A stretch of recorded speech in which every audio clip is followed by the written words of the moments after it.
Roll the credits, the story's not over yet. Pull up a chair, let's unpack the ending. Every finale leaves a clue. Come find the meaning with us. Welcome to today's episode of the Finale Compass. I'm Jazmin. And if this is your first time here, we explore the most unforgettable endings across music, books, film, TV, and industry milestones. We pull back the curtain to see how these climactic narrative moments mirror our own real-world human choices. Today, we are dissecting RAYE's cinematic track, Clack Symphony, featuring Hans Zimmer. We're taking a closer look at how the high-energy anthem built on the sound of high heels actually delivers a masterclass in breaking out of mental stagnation, relying on your support system, and stepping back out into the light. The ultimate pick yourself up empowerment anthem. So thanks for joining me. If you're tuning in for the first time, welcome again. I look at these stories through a unique lens. I blend my backgrounds in HR leader and I have a master's in IO psychology with a lifelong obsession with entertainment and culture. Growing up, I've always felt drawn to storytelling and narrative arcs. And on this show, I love using real world insights and case studies to ask, when a story reaches its peak, what does it reveal about how real people cope, reboot, and navigate their own defining moments? So thanks for joining me. So now we're going to get into the part of the episode where we do the recap. So remember, we're talking about finale endings. And so we're going to touch on the endings of the song Clack Symphony by RAYE. As RAYE has explained previously in various news articles or interviews, she has had a specific click-clack in mind when she wrote the song. The song is about the sounds that high heels make. And that could be like the heels that either women, men, or anybody else that likes to wear heels wears heels. It's about those times in our life when you need your best friends or your siblings to drag you out of the house and say, I know you're not in the best place right now, but we need to get outside. We need to get some fresh air. Thank goodness for those people in our lives that help us in our dark times, because sometimes we kind of like go back to that and be like how you were mentally when you rely on people around you to provide you that support. So let's actually talk about the recap. So Clack Symphony is a cinematic track off RAYE's album, This Music May Contain Hope. That is the name of the album, and it's fantastic. It blends modern pop, R&B with massive orchestral arrangements composed alongside Hans Zimmer. And if you're a big movie or a big TV, you know Hans Zimmer has created a lot of like cinematic like anthems or themes or music. And so it's kind of gives you like you're in a movie watching or listening to the song, even listening to the song or watching the video, it feels like you're in a movie.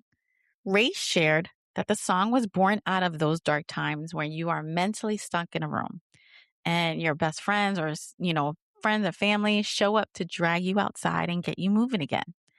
It serves as a thank you to those support systems that refuse to let us sink into isolation. The track opens on a sobering contrast. RAYE begins with a spoken word realization about the staggering odds of human existence. 1 in 400 trillion. I conquer those odds, yet I can't conquer leaving this house. That is a lyric from the song. This paints a vivid picture of cognitive paralysis, where the weight of a low mental state makes the simple act of walking out the front door feel completely like uncontrolled, like you can't even do it. Like you can't even step outside your front door. Like it feels like you're like stuck in your body almost. So as the song builds, the energy shifts from internal isolation to collective momentum, anchored by the rhythmic marching sounds of heels on pavement. The climax brings in sweeping orchestra brass from Hans Zimmer, elevating this night out in an epic triumph. But right at the end, the song grounds itself with a crucial spoken word closing line. RAYE says, she'll be all right. No riding, shining armored knight. She will save herself tonight. Kind of gives me the chills when I think about it. Like I love that song and it gives me chills just thinking about it. So now we're going to talk about the finale element. We're going to talk about the sensory cues versus external co-regulation. So what does that mean? As the track builds towards its climax, the production shifts entirely around the heavy marching cadence of high heels striking the pavement. Click, click, click, Clack Symphony. She's empowered by the sound of us marching. Those are the lyrics from the song. RAYE and Hans Zimmer transform a simple, everyday physical sound into a booming collective anthem of momentum. Instead of a lonely walk, the production layered behind the heels creates this feeling of an army of support walking like alongside her, turning this simple like sound into a powerful symbol of unity and strength. So now we're going to talk about the real comparison. When you're stuck in a dark, low energy place, it can feel almost impossible to pump yourself up or pull yourself out of that funk on your own. Sometimes you need people, and this is very common. This could be anything that you're experiencing. It's just you want to be stuck in that feeling, and that's when your friends show up with a high energy, that physical presence and noise, and they act like a total circuit breaker for your brain.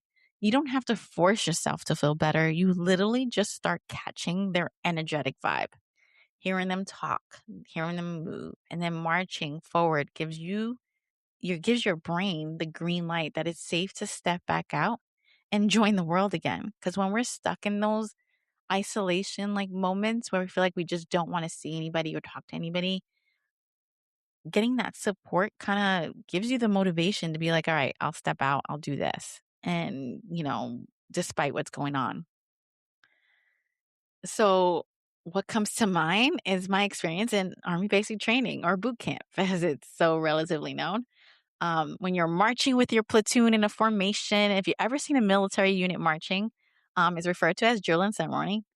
Um, so military unit marching, they're singing army songs that the drill instructor expects us to repeat, marching and clapping in unison, all these different elements of like marching in a single like unit. It brings back such great memories. And one of the most important things I remember is the sense of empowerment and togetherness. Like together, you're unstoppable. And like, what an amazing experience because I was going through a different environment, and I was, away from my family and friends, and you develop these new relationships during these kind of experiences together. So I met new people, and we kind of had each other's back to help study. We helped move through all the physical parts of basic training. And I remember marching to many songs by the drill instructor and just feeling so like excited to be part of that group, and that I got to like sing and march and clap and stomp my feet and do all these amazing things together. So that's kind of one of the things I take away, because sometimes when you feel like you're by yourself, you're not. You have all these things around you. And I remember feeling so alone when I first got to my basic training that obviously as weeks go by and you develop all these relationships, I no longer felt alone. So being able to sing and march and do all these like songs and with my unit at the time, it was super fun and exhilarating and like very like motivating to keep going and keep finishing what we started together and graduate on time and do all these things. So, yeah. So now we're going to be talking about the next element. We're going to talk about identity shifts versus dressing for the comeback. So in the song, the track, it plays an emphasis on the final transition of getting ready, stepping out of the dark room, putting on the outfit, doing hair and makeup, and strapping on heels, step back into the night. If you're listening to the song, you won't be able to see that visually, but you see that it shifts from her being in self-isolation to wanting to be near her friends and them getting her ready to get out. This isn't portrayed as some shallow vanity, but rather that it's a deliberate, transformative ritual, shedding the weight of the slump and stepping back into the light of the world. So when you're getting dressed up, as people say, like, I'm going to dress, even though I'm going to the store, I'm going to dress and put some clothes on so I feel like better about myself. That's kind of the idea, is that you changing your uniform or what you've been in this dark space for so long, that you changing into something different, putting makeup, doing your hair, whatever it may be. The you changing is a literal physical way of stepping out of that darkness. Basically, it's you look at yourself differently. So hopefully that makes sense. Um, so when we're comparing it, so how we dress directly shapes how we feel and act. When you sit in sweatpants in a dark room all day, when your brain stays in survival mode and assumes you're staying stuck, sometimes it's hard to get out of that. But the physical act of brushing your hair, putting on an outfit, tying your shoes acts like a reset button for you. It's like a physical reset.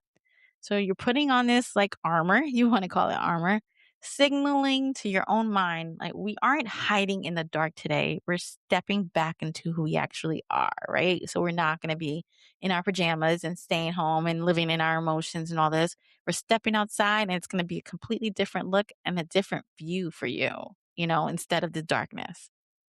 So can talk about how when you're in a funk, right? And you just want to stay indoors as a way to hide from the world. I think we've heard that term before, hide from the world.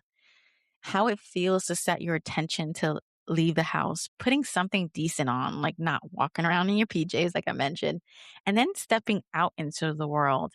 It's like you're facing it, like you're facing the world. You're facing that no matter what happens, it's going to happen, and that you're just stepping outside of the darkness today. How it feels makes you feel accomplished, right?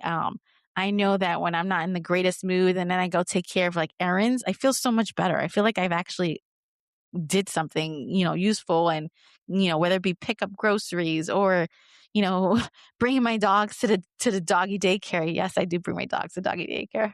And then because it's like, no matter how small the act of leaving the house, it really and literally puts you in a different mindset.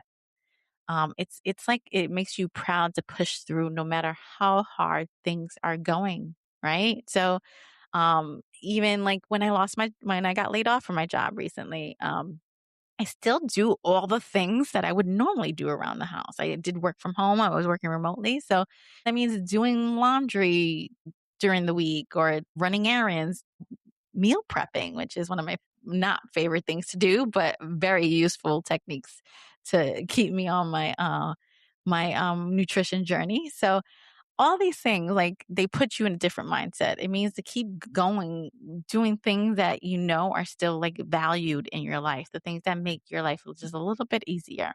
So it's just a reminder that when you change your clothes and you step out, like you're facing it, you're like doing it no matter what. And then going, whatever happens next, you will take it as it comes. Hope you were able to relate some of that to your own energy and your own experiences. Now we're going to talk about the next element. We're going to talk about dramatic framing versus main character energy. I know that's something you probably heard before, is having somebody with main character energy. They're giving this essence. They are the main character of their own lives, right? So essentially that's what you want to think. So in the song, in the final end of the song, RAYE, she's collaborating with composer Hans Zimmer to layer this massive orchestral brass, dramatic percussions, and they used like a whole orchestra when you listen to the background of the song and how it was composed and how it was put together. Then you hear the cinematic strings over what is fundamentally a story about RAYE leaving the house for a night out with her friends. The production deliberately treats it like a simple social outing, as if it were like the climactic battle scene of a blockbuster movie. Like you think it's like this big thing. I implore you to watch the video if you get a chance, because then you get the whole idea. I mean, the song's amazing in itself, but when you see the visual pieces of it, it's just as mesmerizing as the lyrics of the song. So then you get the whole climactic battle scene of a blockbuster movie, kind of like the idea behind that statement. When you're struggling, like your whole world shrinks down to like these four walls with your own heavy thoughts.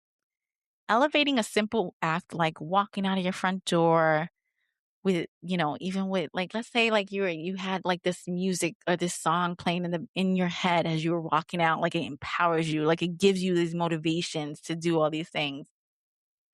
Elevating that simple act of like walking out your front door with this music gives that moment the respect it deserves. It validates how hard that fight actually was. You're treating your comeback with main character energy, making the small win feel like a huge victory. It's giving you the confidence that you need to boost like what you need to keep moving forward. It gives, it all like blends. Like if you set your intention and you put things right in place, then it helps you keep moving forward. This kind of feels like when you like put some loud, intense, upbeat music in your car. So I love driving around with my music super loud. Music is like a thing to help me, like, I don't know, like just put me in a mood or a vibe or whatever it is you're looking for. That's what music is to me. And that's what music is in my car as well. It's like you're amplifying the feeling of leaving the house or going for a walk with your headphones blasting to whatever comfort level you like listening to music, or maybe listening to a podcast that is motivating like this one. So it provides an opportunity just to not be stuck in your own thoughts. I think that's what we forget music is. And that's why music can be so like personal and relatable. And, that's why there's great songwriters. And I think Ray is absolutely a phenomenal songwriter. And it's just interesting to see that, like, that interpretation of music and how it can make you feel when you're actually doing something. So, yeah. So the next thing we're going to talk about is the external support versus owning your own rescue.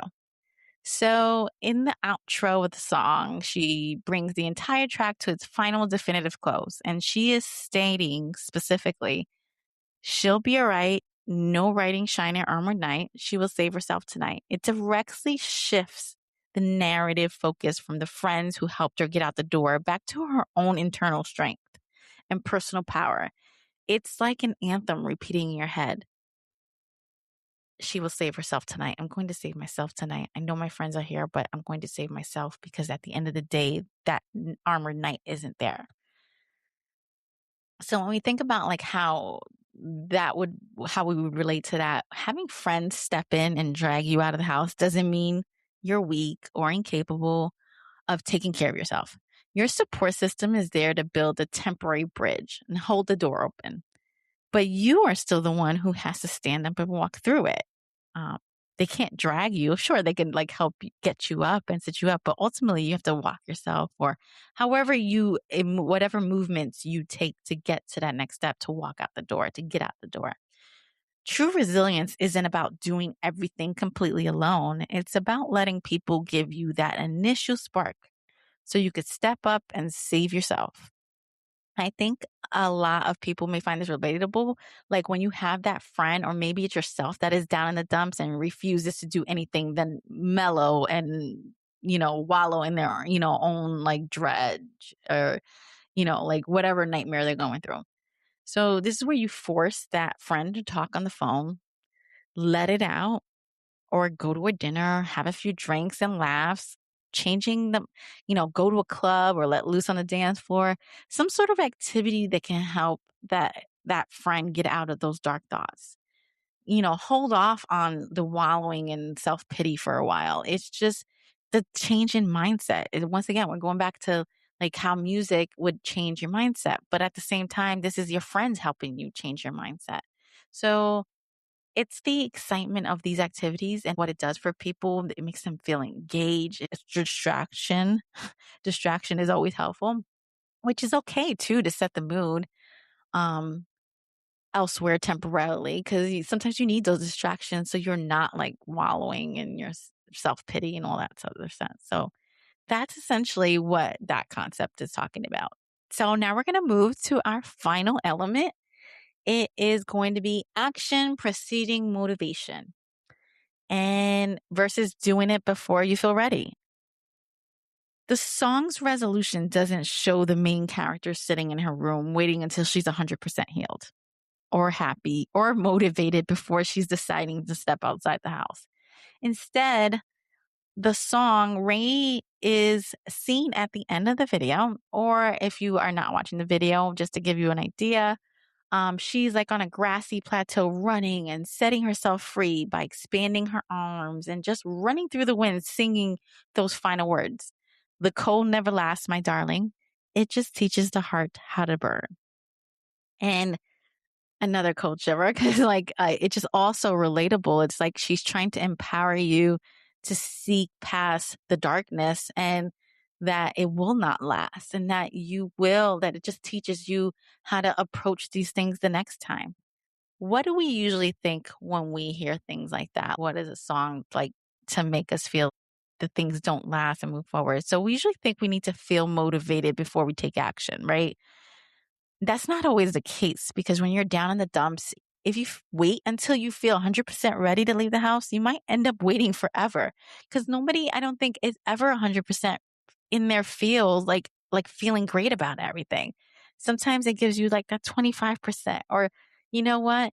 I got up today. I ate this. I ate all the food that I planned out. I didn't, go eat crappy food or anything like that. It's just a way to think about that you are not always 100% there, but you're doing like little increments and little steps to get you to a place where you feel okay. Real progress works in reverse. You have to make the physical move first. In the video, RAYE represents this by running through this plateau.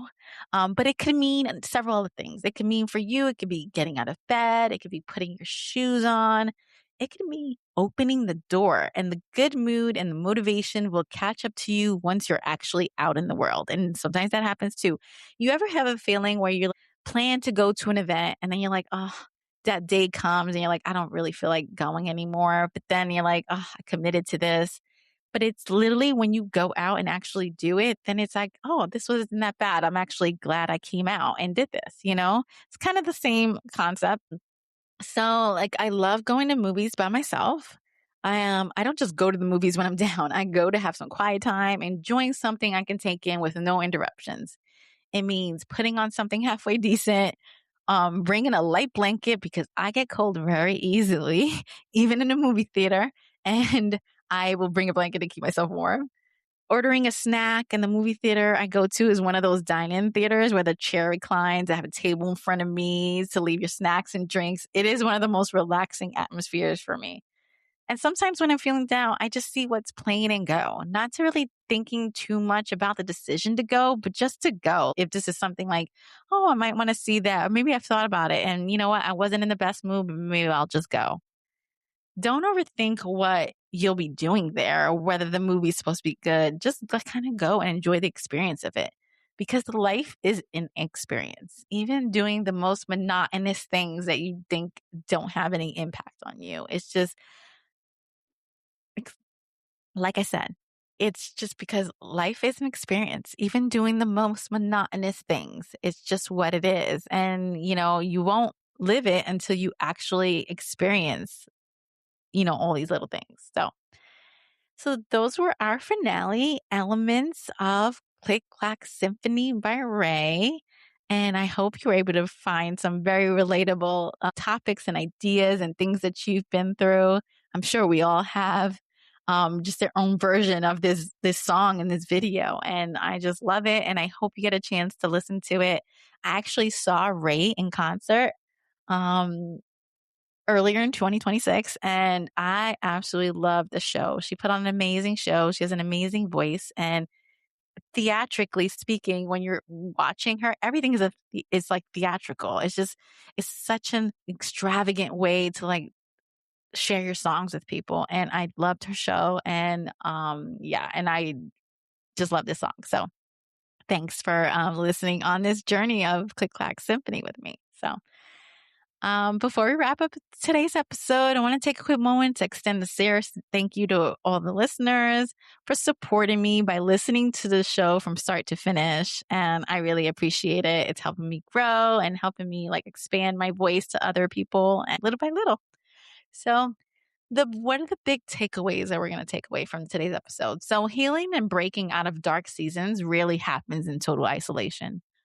While we often celebrate the idea of completely saving ourselves, Clack Symphony reminds us that accepting a hand from the people who love us isn't a lack of strength. It's the spark that helps us get back on our feet so we can save ourselves.